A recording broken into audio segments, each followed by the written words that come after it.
Live from Jefferson City, it's the This Week in Missouri Politics Midweek Update with Scott Faughn.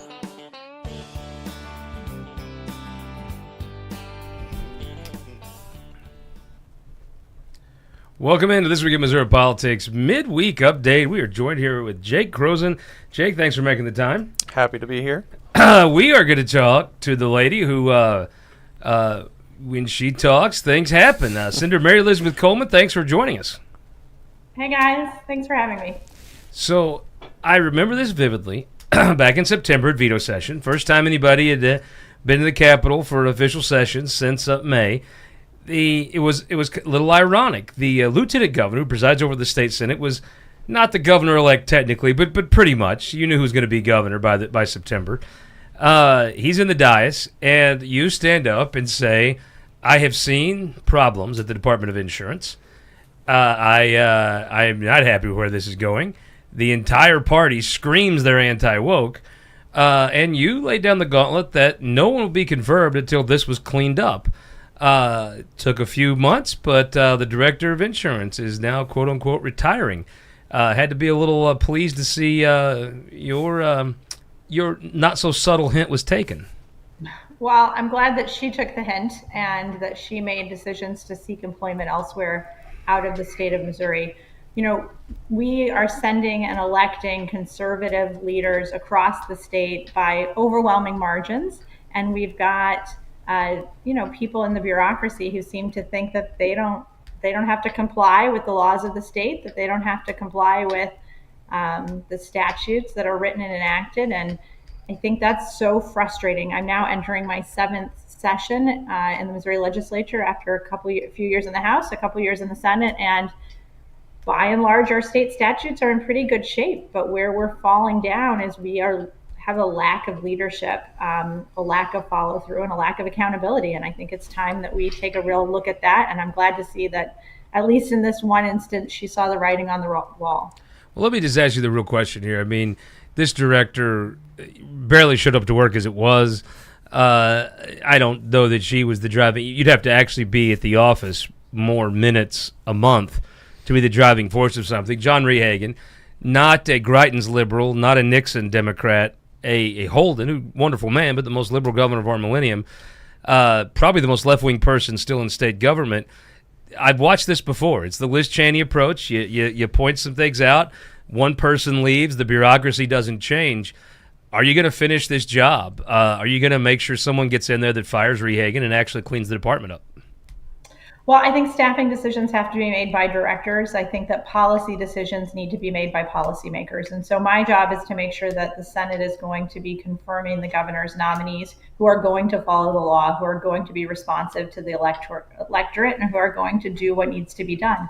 And so I look forward to seeing that confirmation play out when we have a candidate. But what I have said on the floor of the Senate holds true, whether it's certainly the director of insurance, but for all of the departments, when we're seeing failures, we have got to have responsiveness from those departments.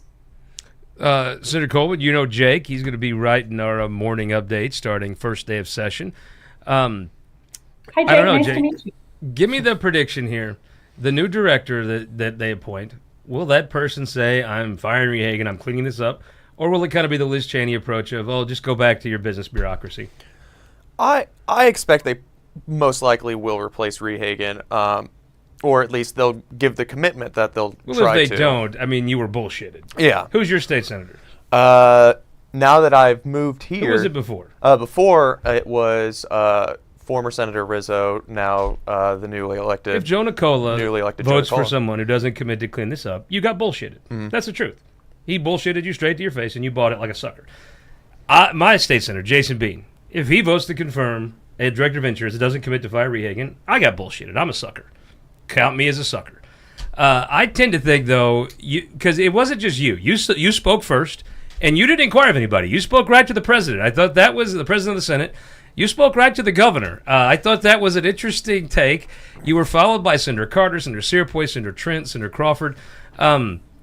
It appeared to be legit. End of the day, give me the prediction. If you're on the week before Christmas next year, is this department cleaned up, or is it just more of the same? Yeah, I think we're going to see some responsiveness from this government. I think that Governor Kehoe has experience. He knows what he's doing, and he certainly knows how to work with and get things done in the legislature. So I look forward to seeing him make commitments and then keep them. There is no stein of knowledge today. There is this particular koozie given to me, the Show Me Strong charity. The person it was founded, inspired by, it was Carmen. She passed away this morning. It's Casey Burns, as you know, someone very, very, very dear to me. It was her aunt.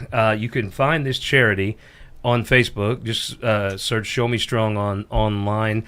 And if you have the means and you're in the charitable mood this holiday season, I would encourage you to contribute to Show Me Strong. And everyone here is thinking of Carmen, Tracy, Casey, and their family. Yeah, absolutely. And hopefully Carmen is at peace and resting, and may her soul rest in peace. This is a really sad day today for the Burns family. On a happy note, guess who's having a baby? Well, I guess I should be careful here.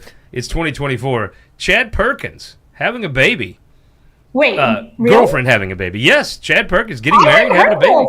I think we're breaking news. Yes, we're actually breaking news. Gosh. When is she due? I don't know. Is it a boy or a girl? Strike two. One of the two. I love asking men about these questions. Also, when they say like so and so had their baby, and you say things like, "Oh, is everybody doing well?" Like, probably. How's the baby? What's the baby's name? They don't know anything. Mr. Perkins or Mrs. Perkins. something Perkins. I'll text Perkins. Dad later and congratulate him. Yeah, and give the details. I'm thrilled for him. You coming into the Senate, I want to talk to you about the Senate. So you've served there for 2 years. You've got to, the entire time you've been in state government, I guess say for that first year when you came in, but for the last 6 years, there's been the fallout of that leadership race in the Senate. You had Denny, Bill, Caleb, and that drama's all gone. However, you have a Freedom Caucus still there. Some folks think they may transition into something that wants to pass things and not kill things. Other states, that's not been the case. Maybe they do, maybe they don't. But you don't have an allegiance to that caucus. I've always seen you have a very warm relationship with Senator O'Loughlin, but you're not known as a toady for leadership.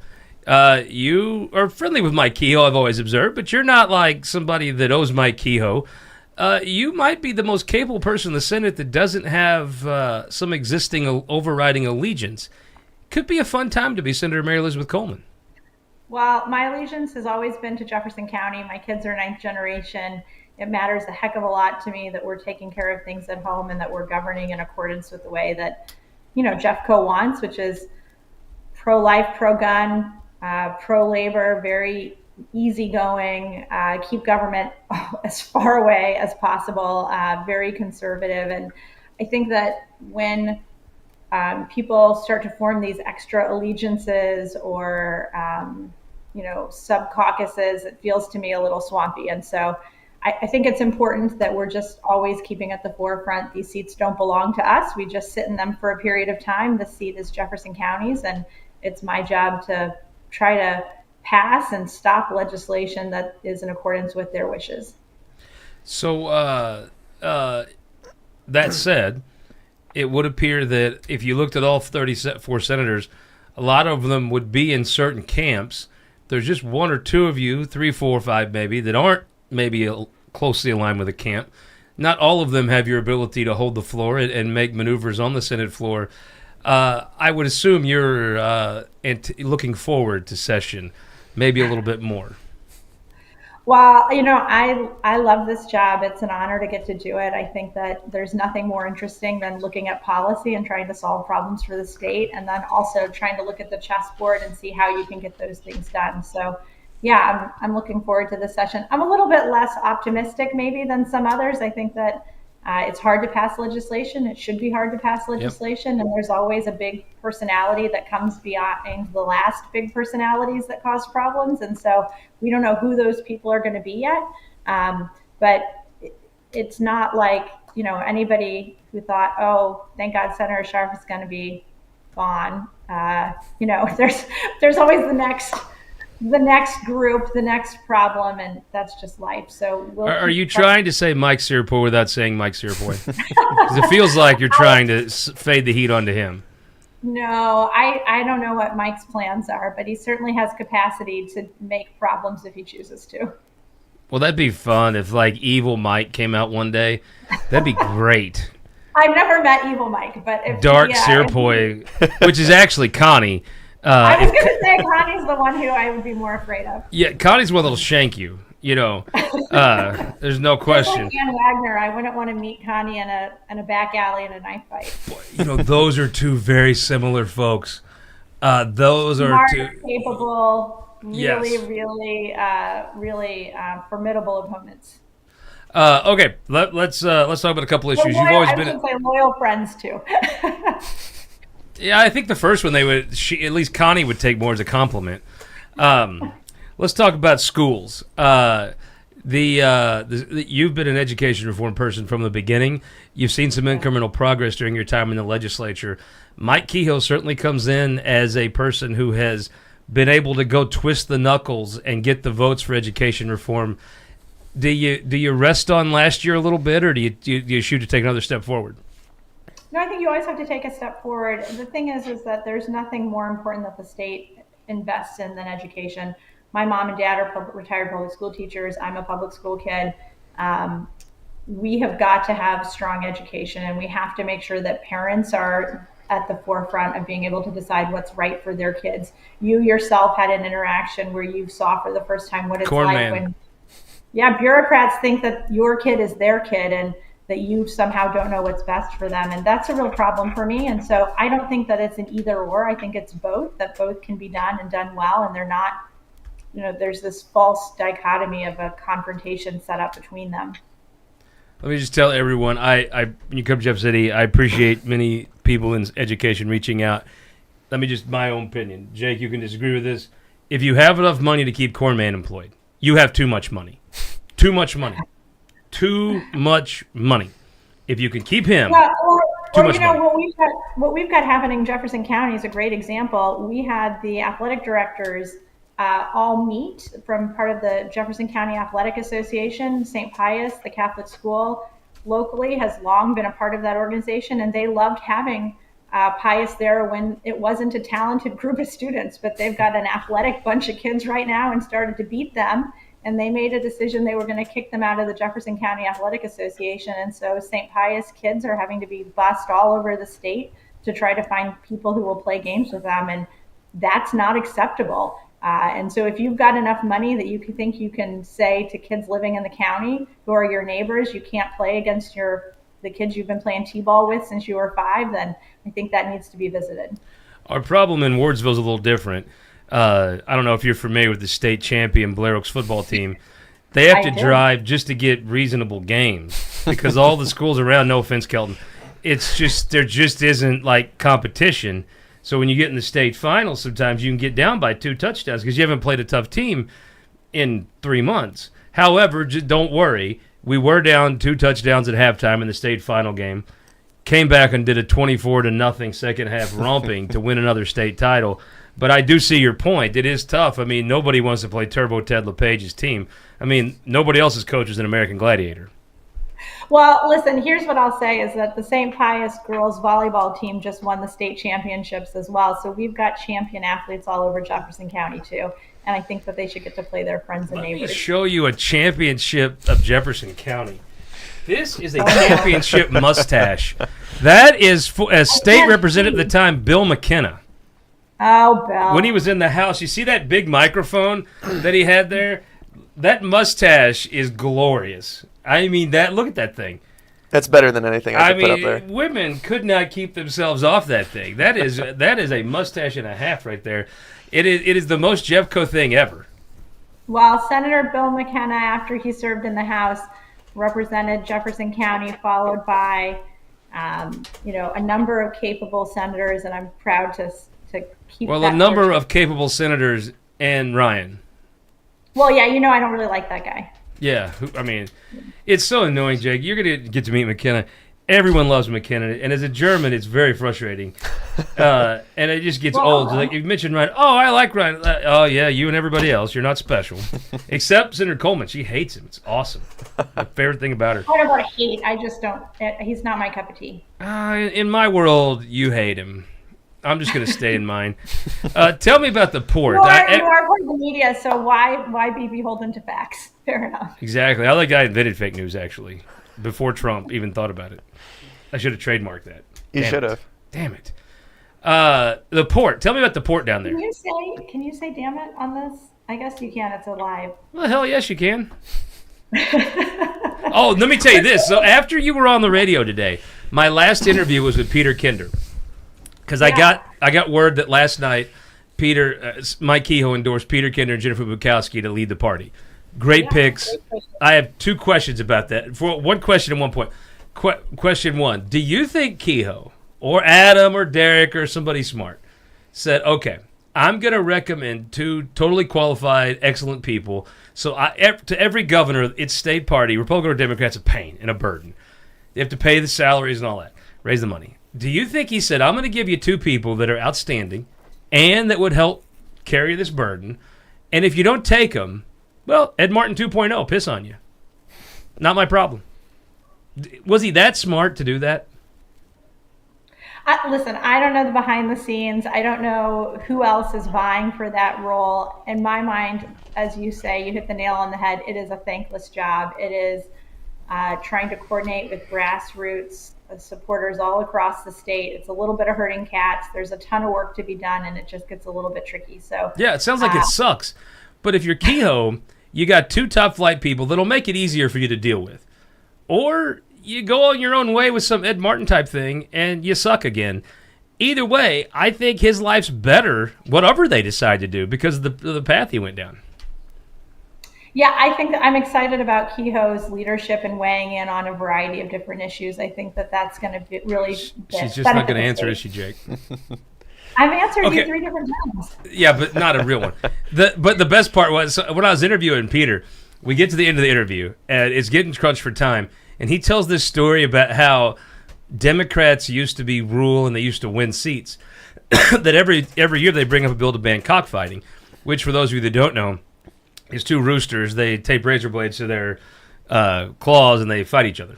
Well, it's a rural Missouri pastime. It's cool. It's from the southern part of your district, not I think so some much people Arnold. in Eastern Jack used to do that too. Oh, Eastern Jack, totally. Anybody in Festus is doing. Festus, yeah, that's a Festus thing all day long. So then, when he gets done, very he goes. Cosmopolitan. We have a Panera and a Starbucks. This is not. Close the Star. I don't want to live in a world where Festus has a Starbucks. That sucks. So he tells the story about how the Democrat senators would filibuster this bill, and he was quoting one. He said, well, they get up the glorious fighting cock. And I was like, and I thought, I almost spewed Diet Coke. I thought, that is great. I almost got Erin to say glorious fighting cock, but she was too wise for it. She's very hesitant on that. Peter's the OG MAGA. I mean, he just says what he wants, right? I love that. Yeah, I do too. Was getting a little bit hesitant because I was worried that we were going to have a little bit of a Gerhardt appearance. He's supposed to be playing outside, but I just heard the door, so we'll see whether. Hey, Gerhardt! No, I'm just kidding. No, he's not in here yet. We'll see. A Gerhardt cameo would be awesome. Last question. We talked about this on the radio this morning. You talked about cutting government, and the president has enlisted the world's richest man, Elon Musk, at some Vivek, but I don't know if he's kin to R. Vivek, some other dude, skinny guy. I kind of like R. Vivek more. Yeah, I don't trust skinny people that much. I mean, Kellen had a tapeworm, but other than that, they have a thing called Doge. I'm not totally sure what it means, but it sounds like they're going to come up with ways to cut government.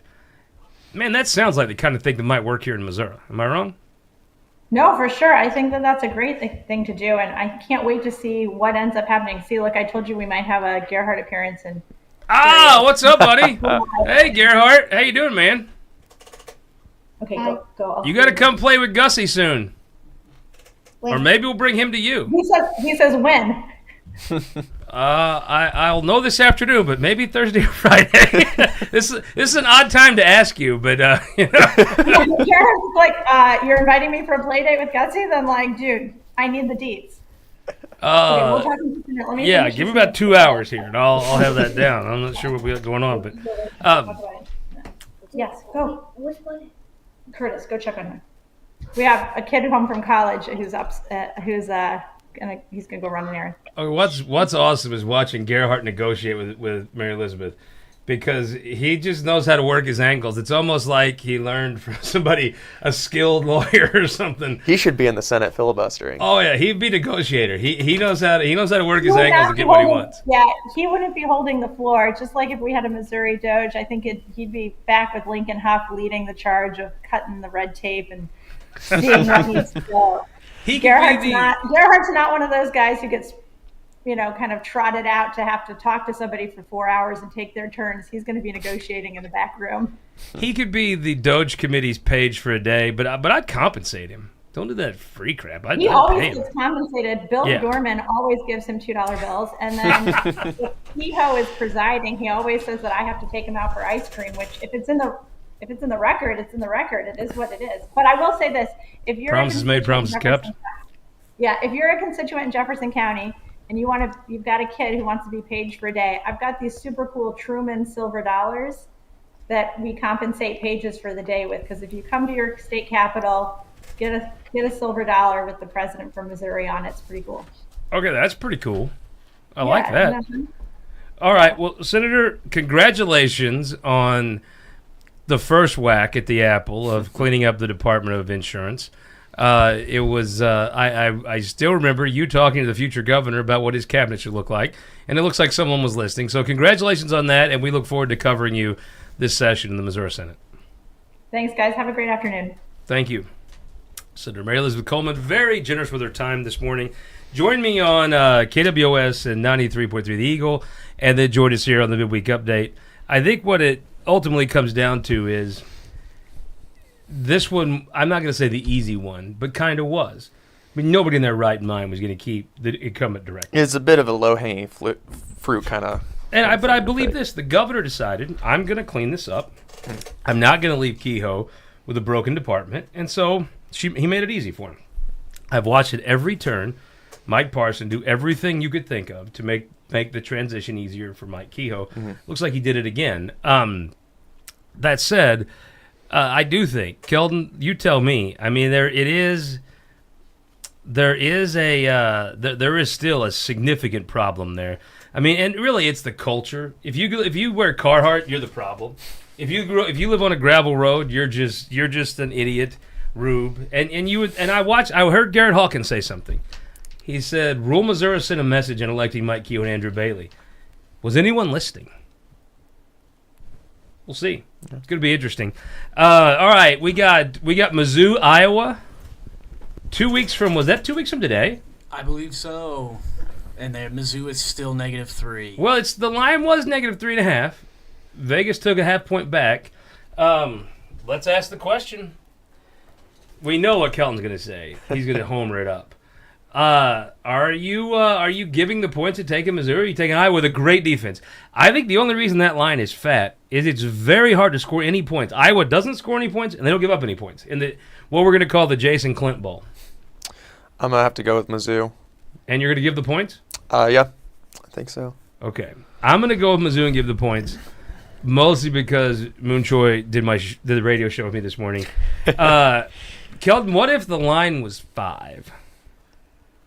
5's a little bit trickier because 3's a field goal, but 5 means another touchdown. So I don't know if I'd go with 5 per se. Did we just find a Mizzou line that Kelton wouldn't take? Iowa does have a tough defense. You hit that on the nail. Wow, shot right at you, Truman. Man, he's not a believer at all. Jake, what do you think? What if the line was 5? I'm a gambling man. I'll take that. I'm going to take 5, but I think that's where I would cap it. Yeah. Would you go 7? No, I'd stay with 5. I think that's where I'd go. So we've decided that all throughout the season you could be a kiss ass. When it comes down to the bowl game where it matters, Kelton is the worst Mizzou fan in the room. They're missing some key players. That should be noted. I tend to doubt anyone on Iowa's going to the NFL draft, right? It's probably not a thing they have to worry about. Okay, so Kelton, we can do this tomorrow. I'll put it on my Is it schedule. going to be our last one of the year? We can make it that way. What are we going to get to do the show? Oh, the world's our oyster. We can get anybody. So what we want to hear from folks is we do need.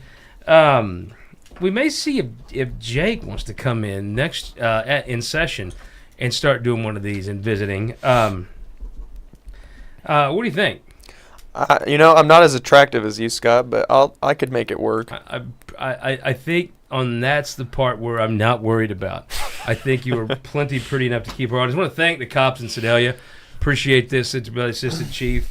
We've got to come up with a way to display these. Very grateful, very honored to have this from the city of Sedalia's Police Department. Want to thank Senator Coleman for being so generous with their time. Want to thank Bill McKenna for having such an awesome mustache back in the 80s. Jake, appreciate you sitting in with us. Kelton, we do this again tomorrow? It's a date. 11? I can make that work. Sweet. We'll come up with a guest some fun for the last one of the year, our Christmas edition. We'll call it Christmas edition of This Week in Missouri Politics Midweek Update. No show. 2 weeks. Go watch some clips of Schmidt. Guess we had the cameo. The MVP of Team Schmidt, Jamie Schmidt, tagged in and with a cameo there at the end. So Merry Christmas, everybody. If we miss you tomorrow, Merry Christmas, Happy New Year. Thank you, and we can't wait for session.